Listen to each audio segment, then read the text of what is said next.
Definitely, that's my boy. You know, we still here. Got Jim Jones in the building. I told you I told you I was only coming outside to do this. I've been to the Barclays and performed last night because the record shot to New York City. That record been going crazy, so the pop house was good. But besides that, I've been in the house for like the last 2 weeks, just sitting back, get my mind together for the new year, putting the plays together. So I have everything ready for when January hit. I could start running on these niggas and shit. You know what I mean? Nah, for sure. Mobile setup created by Jim Jones. It's a fact. Niggas wouldn't have been rapping outside the studio if it wasn't for him to the shit. I got my own technology that I found it in AWS, acquired it and shit like that. So during the pandemic, I was able to figure out how to virtually record in real time and create albums while everybody couldn't go to the studio. So I had figured out how to put the studio on the full screen, and AWS picked it up and shit like that. So I got the technology with Amazon and shit like that I figured out something for them, what they were trying to do with some type of gaming and shit like that. And when they saw what I was doing with the virtual setup that I created, they lost their mind. So these are the type of things I'm telling you how I figure out how to think outside the box to make some shit work in the midst of desperation when I need something. They shut the world. I like that. See, that's what we need to hear more of, Jim Jones. You actually breaking down how you created something with these corporations and these companies that actually help you to make revenue during the shutdown and COVID. See, that's dope right there. That's something that I could approve of, because that's something that we all need to know. We need to learn how to do these things because everybody's looking for a way out. Everybody's looking for a way to make some money. Yeah. You can't go outside. You can't go to no venues. Can't do nothing public. Nobody was at work. No music was being able to be made because all the studios were shut down. Engineers are not in the same house as the artists. I was able to figure that out and was able to create 4 albums doing that and make some money. Most people had to figure out how to record on themselves or get the engineers in. It was a difficult process. Where you get that hustle from, though? I grew up around nothing but hustlers. I grew up around nothing but people that know how to get money and learn how to get money and seen nothing but getting money. I mean, I seen the ups, I seen the downs, but for the most part, from me, from a baby, from as much as I can remember, wasn't nothing but hustlers around me, from my moms to my uncles too. And then my grandma was always a working lady. My grandfather was always a hustler and a working man. So everybody around me always was about getting some chicken and things like that. And I was in the midst of the age of the crack era. So I seen it good, I seen it bad. Like, my mom was really heavy in the game. Like, it was a great time. And then it was a bad time, but yeah, but heavy in the game. What you mean by heavy in the game? She was heavy in the game. She was a couple of her boyfriends were real big inside of the crack era. Like, they were very heavy, and used to take limos to school and shit like that. Christmases. Okay, so it's safe to say that Jim Jones' mother played a big influence on him wanting to be a super thug. Back in the day, she played her part dealing with street dudes. Okay. Shout out to Mama Jones. I'm not going to disrespect that woman. It is what it is. Everybody been through some shit in our life. I was filled up with Christmas gifts and the lumberjack coats that Biggie was talking about with the hat to match. Yeah. All that type of shit, V-bomb and sheepskins with the mittens and the hats and all that shit, desert boots, all that shit. Like, you know, I'm that type of kid, so I just been around a lot and coming up, like, everything that I was around ended up revolved around hustling. I was in the crack era where there was so much crack being sold that there was so many empty crack vials on the floor that me and my friends used to pick up the empty crack vials because it was all different colors, and he might pick up all the red vials today, I might pick up all the yellow vials, he might pick up all the purple vials, and now we interlating what we see on the block. Like, yo, we got purple, we got yellow, yo, we got purple. I grew up on Weeks Avenue. Every fucking apartment on the block of Weeks Avenue so cracked. It was like buildings with every apartment, and that shit so cracked that my friends used to live in. Like, I grew up in the spooky era. You know what I mean? And I was a child growing up in that, but I was a child that was a little bit. Yep. That's how it was when we was growing up. See, the thing about it is, though, in our generation, it was frowned upon to be a junkie. Now you got rappers and they raps bragging about being junkies. So now the younger kids that heard these raps and their parents rapping to these lyrics, now these younger children think it's cool to be a junkie. We grew up in the era where that was frowned upon. Now in this time, in this generation, our kids is going to be dealing with junkies, and it's going to be cool to be a junkie, like Kodak Black.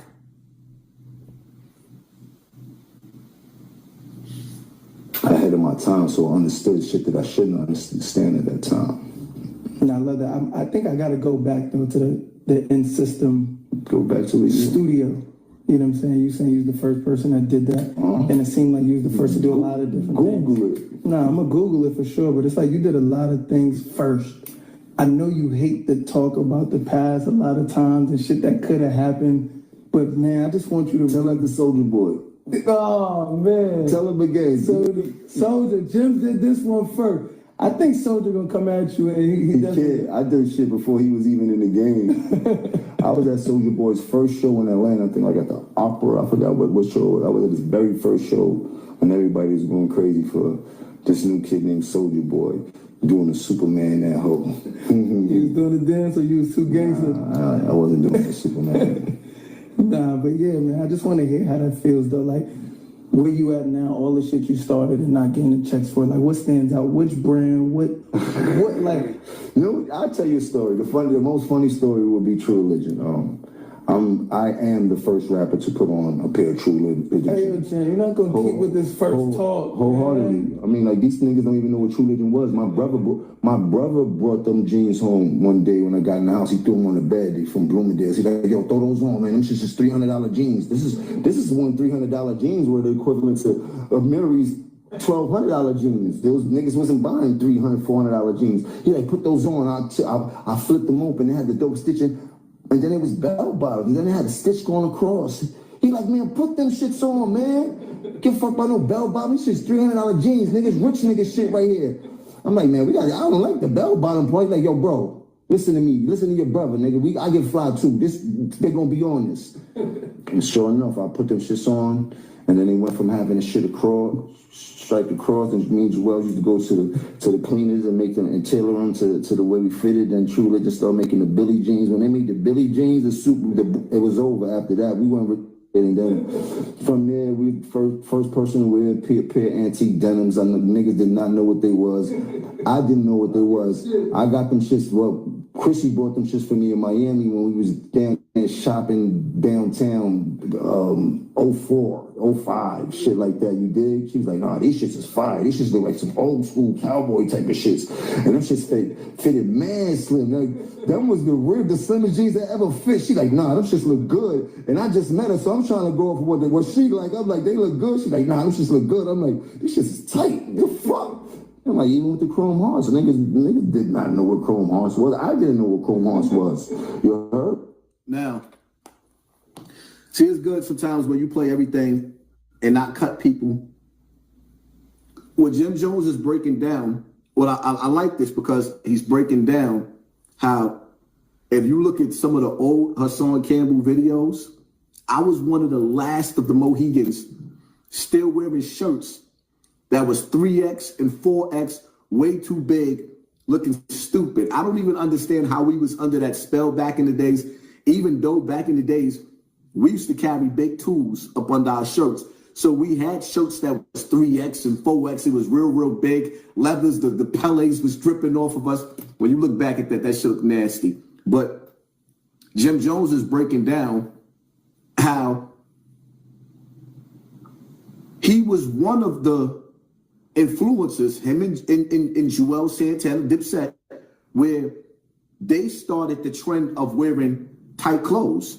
Where you see everybody running around right now with tight clothes, that came from Jim Jones. I give him credit and props. He's telling the truth. He was part of that. And this is showing, and this is good because this is showing the power that Jim Jones had in hip hop and the influence that he had over the streets because he was part of Dipset. But Chrissy knew what chrome hearts was. She saw the wallet chain I had. She like, oh, you like that rock and roll shit? She like, oh, you got to get the chrome heart shit. That's the big boy shit. That's what Tommy be wearing. I'm like, what?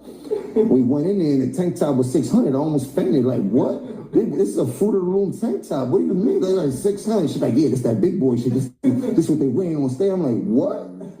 So it was like, wow. And that's how I learned about chrome and stuff. So now, if anybody knows the history of Chrissy, she's telling Jim Jones, this is that big boy shit. This is that outpost shit. This is that Rich Porter shit. You know what I mean? This is So anybody that knows the history of Chrissy, she's been around the world, and Chrissy don't deal with nothing but big boy shit.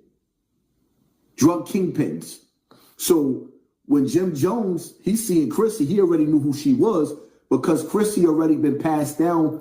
Every nigga that was that nigga had Chrissy. If you're not that nigga, you're not gonna get with Chrissy. You dig?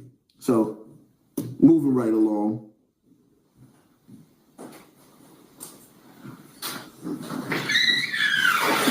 Front door open.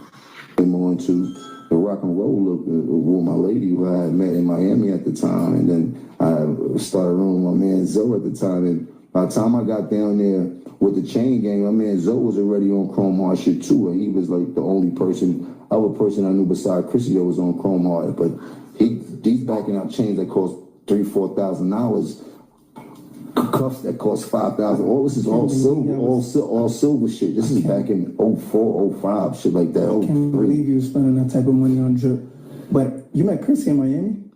She from home, but I met her in Miami.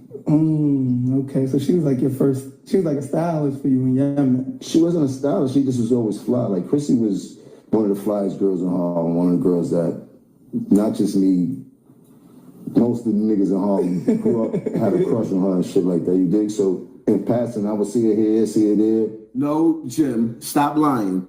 Most of the niggas in Harlem had her before you had her. All of the big dogs, the big dogs, yeah, they had her. Stop lying, my nigga. But I'm gonna keep this respectful.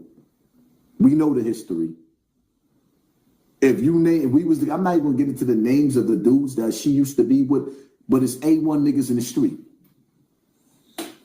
Parties, Puffy, all this type of shit. Always see her around, but I never knew her and shit like that. She would see me, say hi, and then one day we in Miami and I'm partying with Zoe walking in, and I almost fainted. I thought, so he didn't know why I was going crazy, but in my mind, I'm like, oh my God.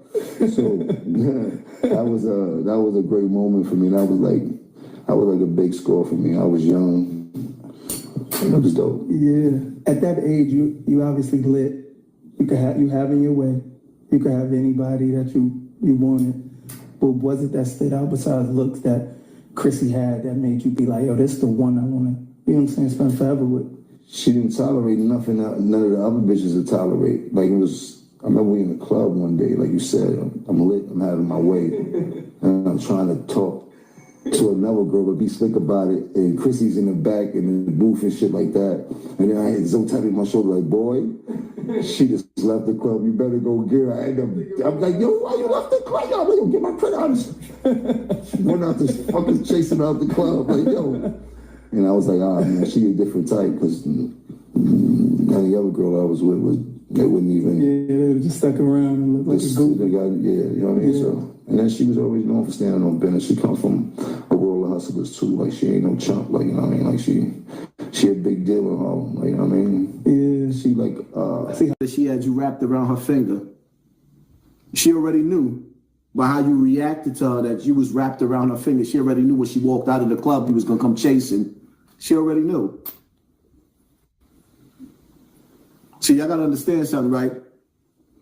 When everybody keeps sitting up there talking about, oh, why Jim Jones won't marry Chrissy, you think a nigga that came out with balling and the kind of money that he was running through was going to get married to a girl that's married to the game? No disrespect to Chrissy, but she was married to the game, and she's married to the game.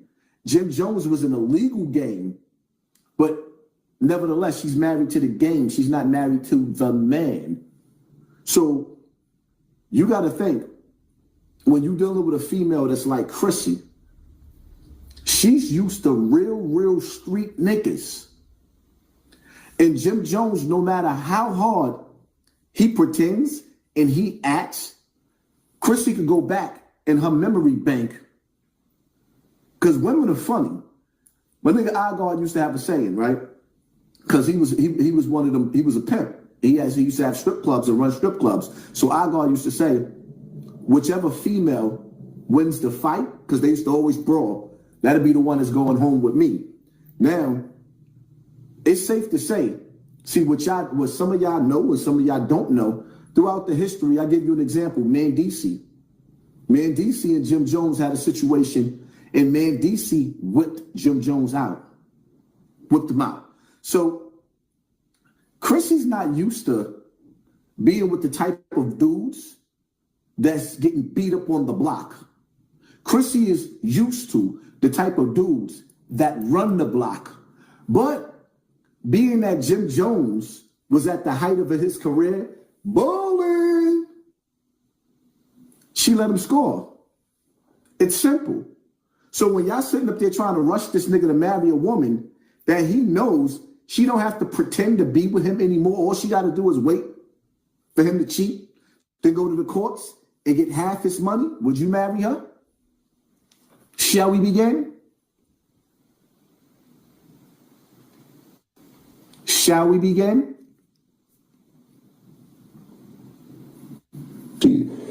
Era was like right before me in the glory days of all the Rich Porters and all that type of shit. That's her days. Yeah. You know, as I see our relationship, obviously public, it's everywhere. Mm-hmm. If you with somebody long enough and y'all got shared bank accounts, y'all got houses together, y'all got everything together, why is the world stuck on like traditional? Well, What that means for you? traditional is the marriage that we all know. You know what I mean? Right. That's what every woman wants, and that's what every man should want to give a woman, and that's what I want to give my lady. But spiritually and commitment-wise, marriage is about a bond. Having somebody that's going to be there no matter what, like understanding circumstances, whether it's good or bad, like it's a certain chemistry that comes with that bond and shit like that. Like a lot of people marry for so many stupid reasons that so many marriages end up getting divorced and things like that. Right. I come from a day where you get married, that's who you with forever. And my commitment is of that also, because when I'm with a person that's who I'm with, I didn't have too many girlfriends in my life and shit like that, you know what I mean? So it's like, but my lady's a dope lady, and what we got is heaven sent, and she deserves the world, you know what I mean? And for me, I put my whole life on TV and all this shit, so naturally, everybody's gonna have something to say, because that's what it's there for, shit like that. Right. I mean, it used to bother me a lot. Now I don't even pay attention, because that shit serves me no purpose in my relationship, you know what I mean? What stops you from doing it? Nothing stops In a me. way. We about to get it going. Yeah, about to get it going? Yeah. Hey, you hear it first? If you really, really listen to Jim Jones, he sounds so full of shit. And now he has to say that he's announcing it when he's really not announcing it. That he's about to get it going. Jim Jones is scared that if he marries Chrissy, she don't have to be forced to be in a relationship with him anymore. She can leave with half his money and take that lifestyle. The reality of it is he loves Chrissy, but Jim Jones is not a stupid nigga. He do love the girl. It's not that he don't love her. He does not trust her. He realized that he bought and paid for this relationship. And when you give a female like Chrissy the opportunity to leave, you think that there's not another nigga out there that she want to be with or she want to test the waters? Chrissy is like a nigga. Some of these females is worse than niggas. Do you really, really think that Chrissy is old now, but Chrissy is she is so skilled with who she is as a woman, the way that she still looks good. And she's going to make sure through every little step and stage of her 50s, because Shorty is in her 50s and still looking good. She's actually looking better with age. She is so skilled. She's going to make sure she preserves herself for that next man. When you see all other females They get comfortable, get flab all over the place, looking flabby all over the place. Chrissy's not doing that because she's going to make sure for her next dance with her next millionaire, because you're not going to be a dude that's not like anybody that does not have bread, you're not going to get a chance for her. So that's why Jim Jones didn't marry Chrissy. So all you cats that can't, y'all can't read in between the lines.